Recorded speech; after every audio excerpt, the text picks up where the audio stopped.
Meu nome é Pedro e esse é o Exalab. Hoje a gente vai fazer o teste da motorização do braço, ou seja, a gente vai montar cada uma das juntas com seus motores e a gente vai testar para ver se eles vão conseguir virar o braço. Mas antes da gente começar, se você ainda não é inscrito no canal, se inscreva, curta esse vídeo, compartilhe e dê uma olhadinha lá no canal. Se você ainda não viu, a gente tem os vídeos de introdução desse projeto e de tudo que a gente conseguiu fazer até aqui. A gente vai começar a montagem pela primeira junta do ombro. Eu fiz questão de colocar a montagem de novo no vídeo, porque dessa vez a gente está fazendo a montagem com os motores e eu achei que seria interessante para vocês verem.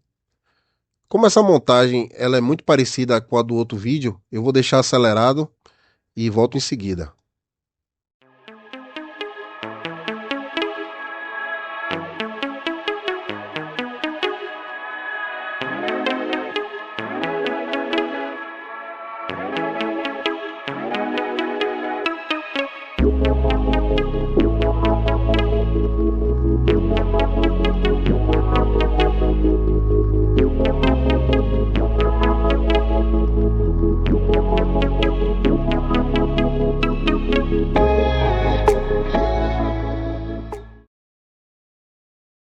O movimento dessa junta é bem tranquilo, a gente só vai lidar aí com atrito e com a própria inércia, né, da massa. Então não deve ter dificuldade nenhuma para poder realizar o movimento. Ainda mais que a gente ainda não está com o braço montado. Então esse primeiro aí, tudo certo, vamos passar para o próximo.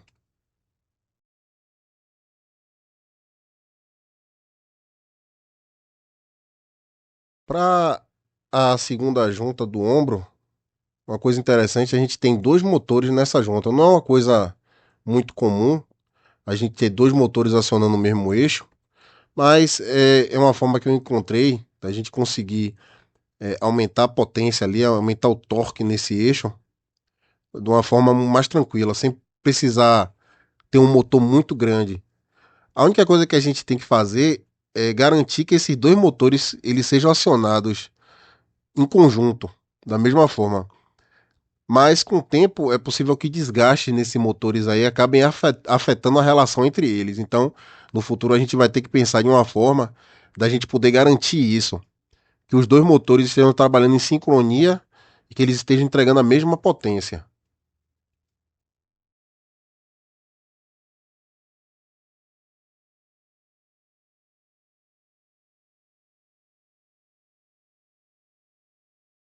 É a partir de agora que as coisas começam a ficar interessantes. Nesse teste eu percebi que a gente tem um problema muito sério que vai afetar a forma como a gente está trabalhando com os sensores. O problema que a gente tem é essa folga imensa na junta, esse movimento tipo mola. Então a gente vai precisar dar uma parada para a gente entender esse problema e ver como é que a gente vai resolver ele. O que acontece é que a gente tem aqui o nosso sensor. Essa aqui é a roda graduada com a furação que casa com o sensor. Ele fica posicionado no braço dessa forma.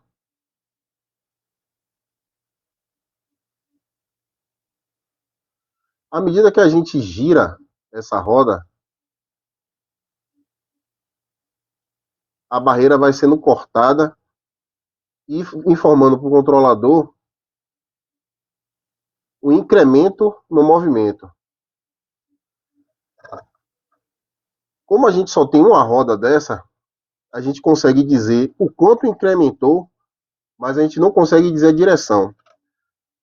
Da forma como está feito, a gente só sabe a direção porque o motor está sendo acionado em um sentido ou no outro sentido. Então o incremento deve ser feito no sentido que o motor está acionado. Mas aí que acontece o grande problema. Caso alguém esbarre no braço, mesmo com o motor desligado, vai haver movimento.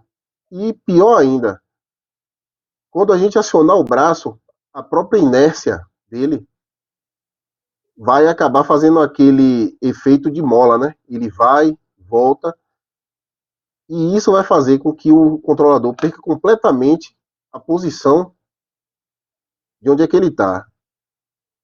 Se a gente rodar ele durante um pouco tempo, a gente vai ter um somatório de erro e vai inutilizar completamente o sistema de controle.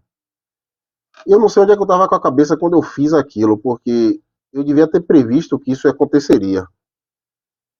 A forma correta de fazer isso é tendo uma outra roda, uma segunda roda, defasada em relação a essa aqui, para que a gente tenha dois sensores, um em cada roda. Dessa forma, a gente vai poder saber qual a direção que ele está girando. Eu vou explicar para vocês como é que funciona isso. Esse aqui é um modelo com apenas uma roda. No caso, a gente está posicionando aqui o nosso sensor. Eu vou colocar ele aqui em cima para poder representar o sensor. Vamos dizer que ele está nessa posição aqui. Aqui ele está, como aqui tem um furo, uma perfuração, passa de um lado para o outro o raio do infravermelho. Quando ele chegar aqui, vai cortar e aqui vai ser ativado novamente. Então eu sei que ele andou daqui até aqui. Mais um corte, mais uma ativação, ele andou novamente. Se o motor está parado e alguém esbarra nele, acontece isso. Então, nesse movimento aqui, você já tem várias ativações e o motor está parado e ele não sabe para onde é que está girando. O que a gente precisa fazer para resolver esse problema é, nós vamos precisar de duas rodas graduadas dessa aqui, dois sensores. A roda graduada de uma forma que ela fique defasada em relação à outra, mas os sensores vão estar alinhados, né? Na mesma linha. Aqui eu já tenho uma representação dessas duas rodas graduadas com a defasagem. E isso aqui vai contribuir para o seguinte: a gente vai poder, a qualquer momento, saber onde é que está a posição do braço. Mesmo que o eixo não esteja se movimentando, que o motor esteja girando, mesmo que ao final do movimento tenha aquela questão do efeito da mola, por causa da massa, da inércia, mesmo que alguém esbarre nele, a gente vai poder monitorar o tempo todo para onde é que o eixo está girando, né? E como é que ele consegue fazer isso? Aqui eu tenho uma tabela aqui que relaciona a entrada, a condição de entrada, a uma condição de saída. No caso aqui, o meu lápis aqui agora vai representar o fecho do raio dos dois sensores, tá certo? Nessa condição aqui inicial, eu tenho aqui as duas, eu tenho aqui 0 representando o estado negativo e 1 representando o estado positivo. Eu vou referir eles agora como 0 e 1. Que é basicamente passa a corrente e não passa a corrente, né? Então, eu tenho aqui os dois no nível 0, ou seja, os dois sensores não conseguem passar. Veja que eles não estão alinhados com a furação. Então, os dois não passam. A condição inicial deles é essa aqui, 0, 0. Desse 0, 0, se o braço girar, eu tenho duas possibilidades. Ou ele vai para um 0 e 1, que é aqui o primeiro 0 não passa, o segundo é um 1, ou seja, está passando, ou ele vai sair do 0, 0 e ir para esse aqui, 1, 0, ou seja, o primeiro está passando, é o 1, e o segundo não está passando, que é o 0. Se ele for do 0, 0 para o 0, 1, eu sei que ele subiu. E se ele for do 0, 0 para 0, eu sei que ele desceu. E assim consecutivamente. A gente tem aqui o segundo estado é o 0 e 1, que seria esse aqui. Primeiro 0, segundo 1.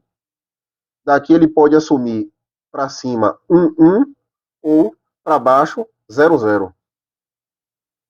Terceiro estado 1, 0, seria esse aqui. A partir daqui eu posso subir 0, 0 ou eu posso descer 1, 1.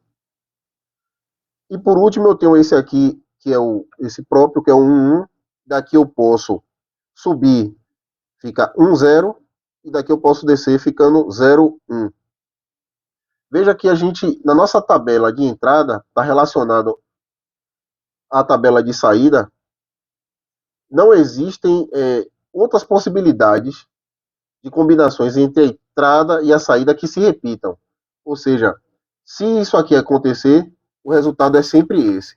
Se ele saiu de 0,0 para 0,1, eu sei que ele subiu.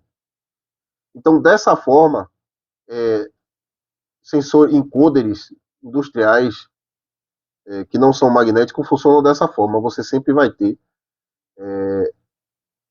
um sinal defasado em relação ao outro para você poder acompanhar se ele está virando para um lado ou outro. E um sinal também para zerar ele, que seria uma roda dessa aqui somente com um furo no começo e um furo no final do percurso, para a gente saber os limites do movimento. Então seriam 3 sensores desse. Dessa forma que a gente vai conseguir resolver esse problema e evitar que o nosso braço, o nosso controlador, perca aonde que está a posição do braço em qualquer momento. A gente vai sempre poder saber onde é que ele está e controlar o movimento.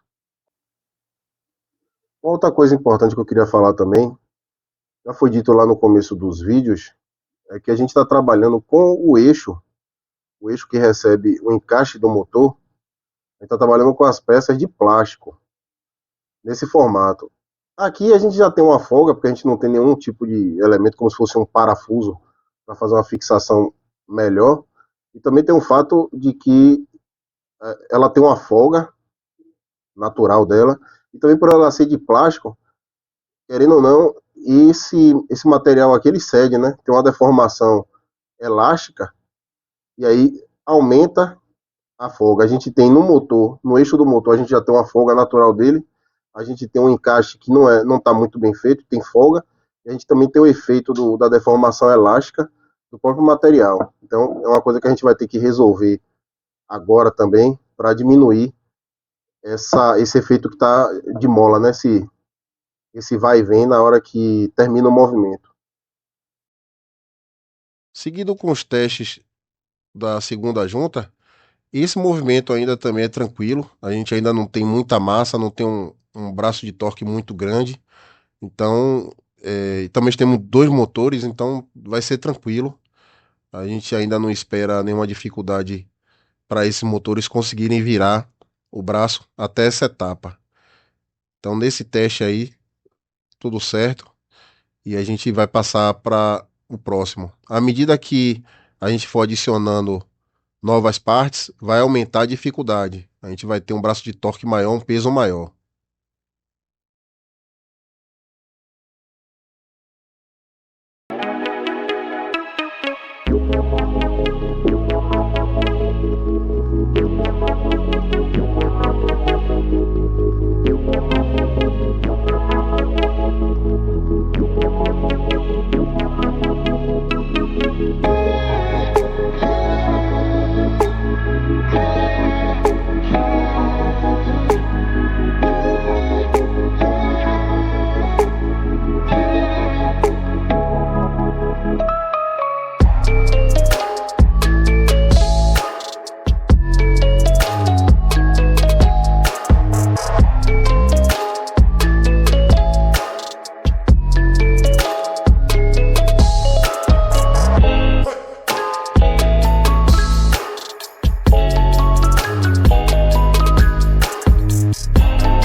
Agora a gente tem o teste do primeiro eixo do ombro com metade do braço instalado. Então a gente já tem uma massa significativa e a gente consegue ver o efeito dessa folga que a gente tem no motor na prática. A gente tem esse efeito de mola, esse vai e vem. quando a gente para o motor. Então, isso é uma coisa que a gente realmente vai precisar resolver.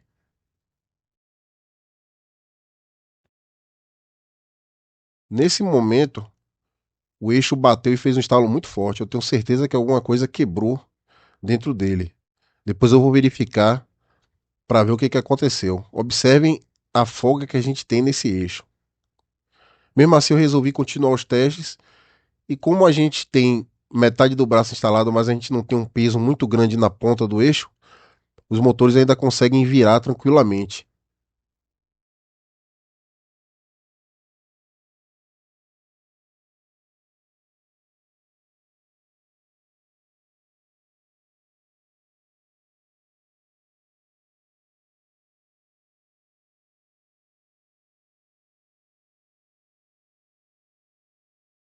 Para a terceira junta do ombro, faz um movimento de rotação do braço também muito tranquilo.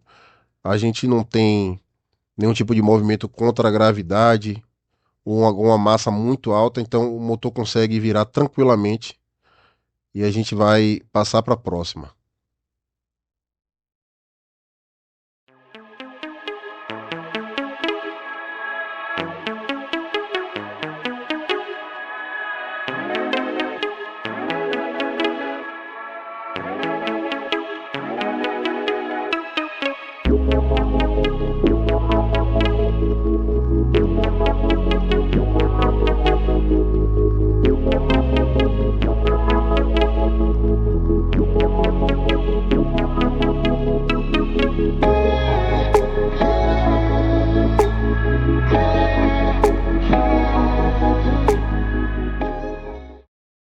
Agora iniciando os testes com praticamente o braço completo, ali só está faltando o motor que faz o giro da mão, mas a gente já consegue ver o efeito da massa, principalmente na folga. É uma coisa que vai interferir bastante, aumentar essa folga, esse efeito de mola que ele faz. Então a gente teve ali o teste da primeira junta do ombro, a gente passou agora para a terceira junta do ombro, que faz um movimento de rotação do braço aí também tranquilo. Primeiro também, apesar da folga, ele conseguiu movimentar esse aí também, é mais tranquilo. Não tem tanta massa, não tem não é exigido um torque muito alto. A gente tem a extensão ali do cotovelo, né? A flexão do antebraço, extensão no eixo do cotovelo, também tranquilo. Apesar de que o movimento não está muito fluido, porque eu estou fazendo na mão, o controle na mão. Eu estou girando o potenciômetro ali para entregar uma potência maior no motor e acionando com os botões. Então, se fosse no computador, a gente teria controle de aceleração, a gente poderia modular o movimento, acelerar, desacelerar, a gente teria um movimento muito mais fluido. Mas também é bom para a gente poder ver os extremos, né? E finalmente a gente tem o teste da segunda junta do ombro e ele ficou por último porque a gente tem uma péssima notícia para dar. Mesmo com sem um motor, mesmo sem um motor que faz o giro da mão, esses dois motores não foram capazes de fazer essa junta virar, esse eixo virar. Mesmo tentando ali, entregando a potência máxima dos motores, ele não foi capaz de fazer o braço virar. Para resolver esse problema, a gente tem duas opções. Ou a gente vai diminuir o braço, diminuindo assim a massa e possibilitando que esses motores consigam acionar o braço, ou então a gente vai fazer da nossa forma favorita. A gente vai sair disso aqui para isso aqui. Esses motores, eles têm 6 vezes mais torque que o outro e eles fazem isso a 30 RPM, ao contrário dos 90 RPM desses motores aqui. Isso significa que para esse motor aqui entregar a potência máxima dele, o torque máximo, ele precisa estar a 90 rotações por minuto. Ou seja, é uma rotação muito maior do que o que o nosso projeto precisa. Veja que essas juntas aqui, para reproduzir o movimento humano, elas precisam de 15 a 30 RPM. Então, esse motor aqui tem uma velocidade muito maior. Ele entrega o torque máximo dele numa velocidade muito maior do que a gente precisa. Uma outra vantagem é que esses motores aqui, eles têm um eixo chanfrado, possibilitando assim que a gente faça os eixos das nossas juntas em aço, com a folga muito menor, o que vai trazer muito mais qualidade para o nosso projeto. Tudo que vocês viram até agora, a gente já tinha feito.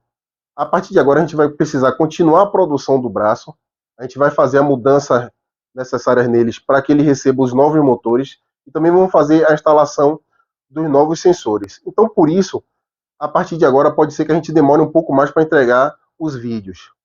Então, fiquem ligados para que vocês não percam o que vem pela frente. Se inscreva no canal se você ainda não é inscrito, curta esse vídeo, compartilhe, deixe um comentário para a gente e lembrando, meu nome é Pedro, esse é o Exalab e até a próxima.